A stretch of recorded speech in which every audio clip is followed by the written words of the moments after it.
You know, I finally got some good news about Tommy Robinson. In fact, it's great news.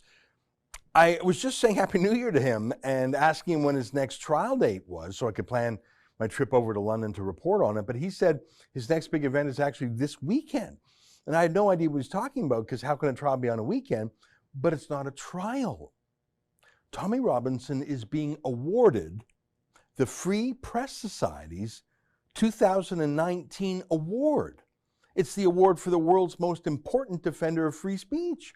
I almost couldn't believe this part is being held at the Danish Parliament. And this part, a member of Parliament, Marie Krarup, is officially opening the ceremony. Now, to you and me, that's sort of obvious. Tommy has fought for free speech more than anyone else in the UK, maybe anyone else in the Western world. As you know, he was sentenced to 66 days in solitary confinement in Belmarsh Prison for contempt of court, just for reporting normally on a trial.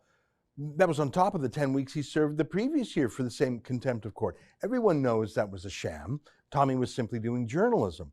Tommy was the first British journalist sentenced to prison for contempt of court since the 40s. But Amnesty International didn't care, PEN International didn't care, Reporters Without Borders didn't care. I even asked the British Committee to Protect Journalists why they weren't fighting for Tommy Robinson, even putting out a press release. They didn't know, they didn't care. So you're fine with the British courts sentencing a journalist to 10 weeks in solitary confinement. That's cool by you?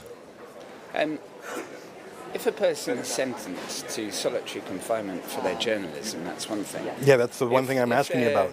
If they're sentenced for contempt of court. Well, sometimes a prophet isn't respected in his own country. But in Denmark, tomorrow, Tommy Robinson is getting this prestigious award. Other recipients in the past have included Kurt Vestergaard, the cartoonist who was the target of an assassination attempt for drawing a cartoon of Muhammad. Our friend Mark Steyn for his free speech battles. The great Roger Scruton, the leading British philosopher who just passed away this month. And if you can believe it, I won the award 6 years ago for my battles with Canada's Human Rights Commission. So Tommy is winning the world's leading free speech prize. I am 100% sure that the British journalists and the media party, as I call it, will not be covering this news, because it's proof that Tommy's a great journalist, a courageous journalist. And that's exactly what the media party doesn't want you to think. Well, the rest of the world thinks it. I've been told that every seat in the room at the Danish Parliament is spoken for this event, but Tommy encouraged me to come. He says he has a major speech he wants to give there. And of course, he knows that I'll report on it fairly and honestly, and no other British reporters will. Imagine that. A British journalist is winning the world's Free Press Award. And not a single British media outlet will report that. If it were some journalist at the BBC winning, they would honor him, they would make him a professor at Oxford, they would have a gala in his honor in London, they would maybe make him Sir Tommy.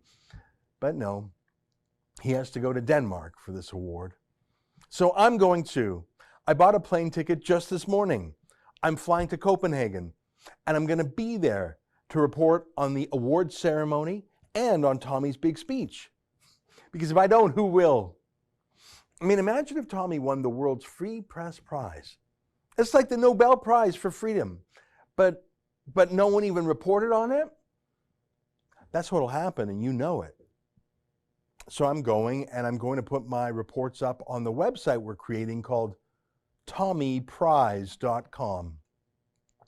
If you can help me get over there, I'd appreciate it. My last minute flight and hotel room are about 1,800 Canadian dollars. That's just over £1,000. I'd be grateful if you could chip in. And in return, I'll do as many reports about it as I can, including Tommy's acceptance speech. It's important to cover Tommy's trials because the media party will lie about him. I've been covering his trials for years. But in a way, this Tommy Prize is more important because it shows Tommy as who he really is, a free speech hero and a great journalist, which is precisely why the rest of the media will ignore this, which is precisely why I have to go. Please visit TommyPrize.com to see all my videos and to help cover my economy class plane flight if you can. Thanks. Tommy is winning the world's leading Free Press Prize. I want to be there to cover it. If you want to see my videos and help chip in so I can get to the awards ceremony,